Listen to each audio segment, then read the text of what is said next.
بەڕێزان برگەی ڕۆژنامەوانیتان پێشکەش دەکەم و بە فۆکس نیوز دەست پێ دەکەین کە ئاشکرای کردووە حکوومەتی ئەمریکا دەیان ئۆتۆمبیلی ئاشکراکردنی مینی بەخشیوە بە هەرێمی کوردستان بەڵام پارێزەری گولەنەبڕی لەگەڵدا نییە. حکوومەتی ئەمریکا لە پێشودا بەڵێنیدا بوو 250 ئۆتۆمبیلی ئاشکراکردنی مین ببەخشێت بە عێراق. فلیپ هیودیکۆرت کە لە پێشودا لە هێزی تایبەتی ئەمریکا کاری کردووە ڕایگەاند لێخوڕینی ئۆتۆمبیلانە بەبێ جێگیرکردنی گولەنەبڕ زۆر مەترسیدارە و وەک کارێکی خۆکوژی وایە. فۆکس نیوز ئاشکرای کردووە لە مانگی ڕابردووە تا ئێستا 30 ئۆتۆمبیل گەیشتونەتە هەرێمی کوردستان. بەرپرسێکی وەزارەتی بەرگری ئەمریکا بە فۆکس نیوزی ڕاگەاندووە تایبەتمەندی گولەنەبڕ بە هیچ یەک لە هاوپەیمانی ئەمریکا نەبەخشراوە.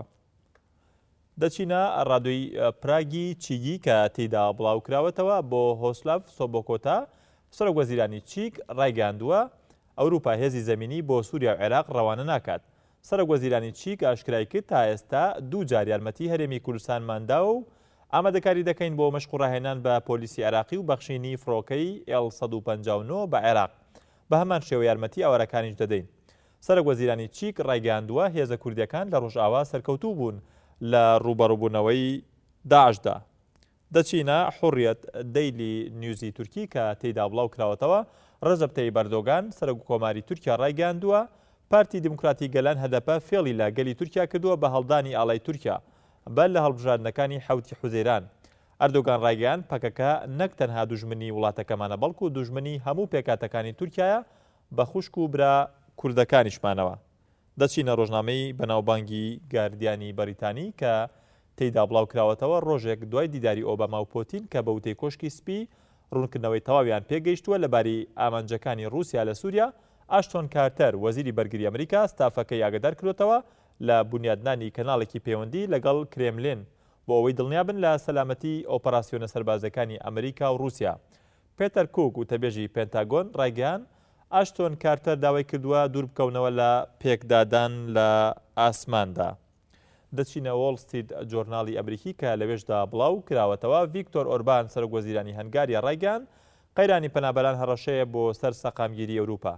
لە دیدارێکی تایبەتدا لەگەڵ وۆڵ ستریت جۆرناڵ سەرۆکوەزیرانی هەنگاریا ڕایگەاند بەبێ چارەسەرێکی نێودەوڵەتی بۆ قەیرانی سووریا کۆچی بە لێشاوی پەنابەران کۆتایی نایەت. ئۆربان وتی جیهان و وڵاتانی پێشکەوتوو ناکرێت سووریا تەنها وەک تەحەدایەک بۆ ئەوروپا ببینین. دەچینە یۆرۆ نیوز کە بڵاوی کردوێتەوە ئێدوارد سنۆودن کە ئێستا لە تویتەردا لە یەکەمین تویتیدا نووسیوێتی کە جاران بۆ حکومەت کاری دەکرد بەڵام ئێستا بۆ خەڵک و ڕێگشتی کار دەکات. ژمارەی هەوادارانی تویتەرەکەی سنۆودن لە چەند کاتژمێرێکدا گەیشتوتە 600,000 کەس. سنۆودن لە پێشودا لەگەڵ دەستگای هەواڵگری NSA ئەمریکی کاری دەکرد. دواتە دەستبەرداری ئەو دەستگایە بوو نهێنیەکانی ئەو دەستگا هەواڵگریەی ئاشکرا کرد. بڕگەی ڕۆژنامەوانی پێشکردن کاتێکی خۆش.